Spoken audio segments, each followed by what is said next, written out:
Imagine a killer so methodical, so calculated that he left no trace until he wanted to. A man who's confessed to crimes without names, without dates, without remorse. This is the story of Israel Keys, a serial killer who lived in the shadows and died with secrets we'll likely never know.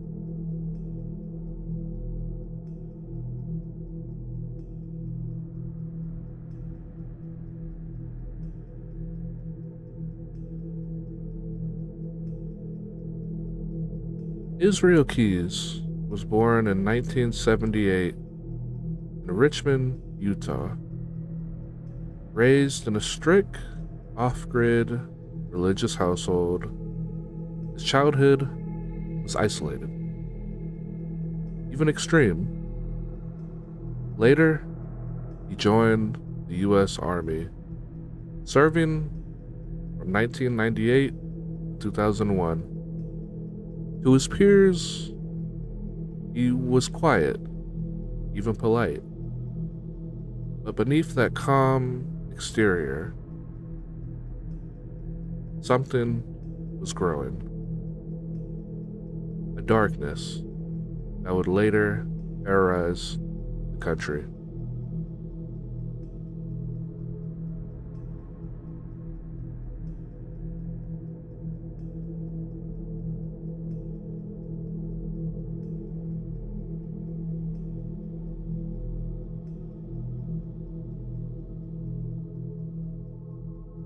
Unlike many killers, Keyes did not target people close to him. He traveled thousands of miles to find victims, choosing them at random to avoid connection. He stashed what he would refer to as kill kits across the US. These were hidden boxes of weapons, restraints, and tools, sometimes years before using them. No pattern, no signature, no mercy.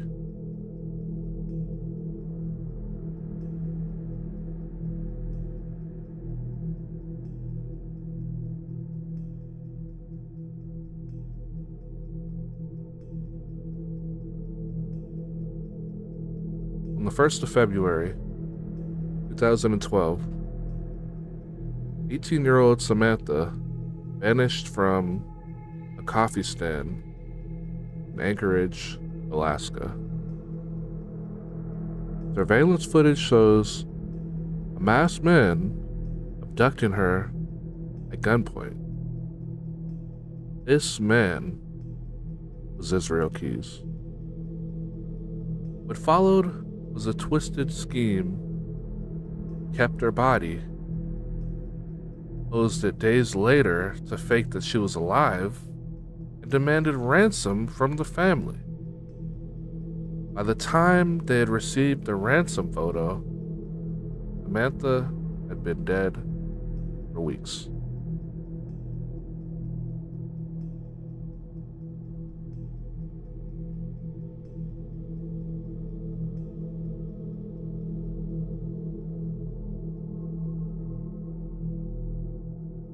Keys was eventually tracked to Texas, caught using Samantha's debit card.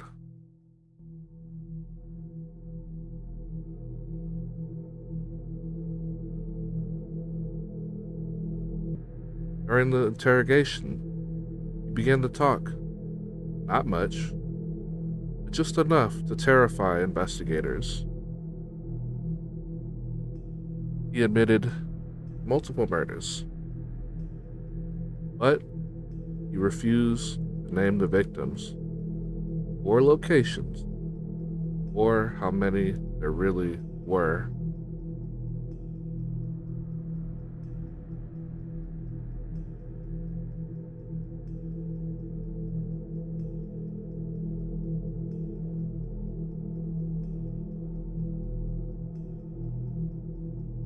He admitted to at least 11 victims, but only 3 were ever identified.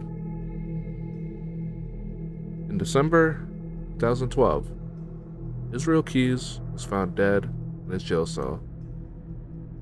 He had slit his own wrist and strangled himself. Beside him were drawings of skulls and an apparent suicide note.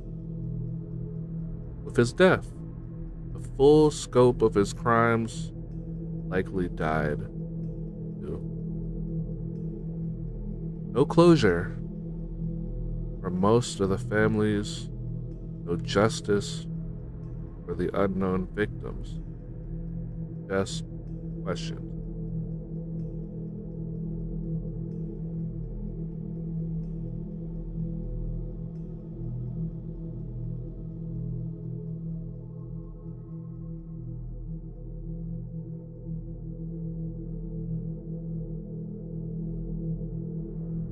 To this day, the FBI continues to investigate Israel Keys and his life and movement. They've released maps, timelines, and requests for help identifying potential victims. He may be gone, but the fear he created, the questions he left behind, are much alive.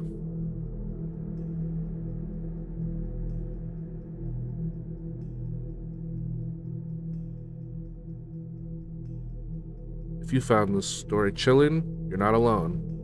If you have any tips or suspects, someone you might think might be connected to Keys, contact the FBI. And if you want more deep dives into the darkest minds in history, don't forget to like, subscribe, and hit that notification bell. Because the truth is often stranger than fiction. Thanks for watching. Stay safe, stay curious. Israel Keys slit his left wrist with a blade from a disposable razor embedded in a pencil. He also used bedding to strangle himself. On Tuesday night, the FBI released this video taken of Keys in July. I would let them come to me. They had been questioning the 34-year-old in multiple murders, including that of Bill and Lorraine Currier in June 2011. This is surveillance video of Keys' February abduction of 18-year-old Samantha Koenigg of Alaska. Keys is seen walking a zip-tied Koenigg to his truck. Police say Keys then took the teen to his house, sexually assaulted her, and suffocated her. More than 2 weeks later, they say he dumped her body in a lake. Officials believe Keys also killed 4 people in Washington state, 1 in New York, and possibly more.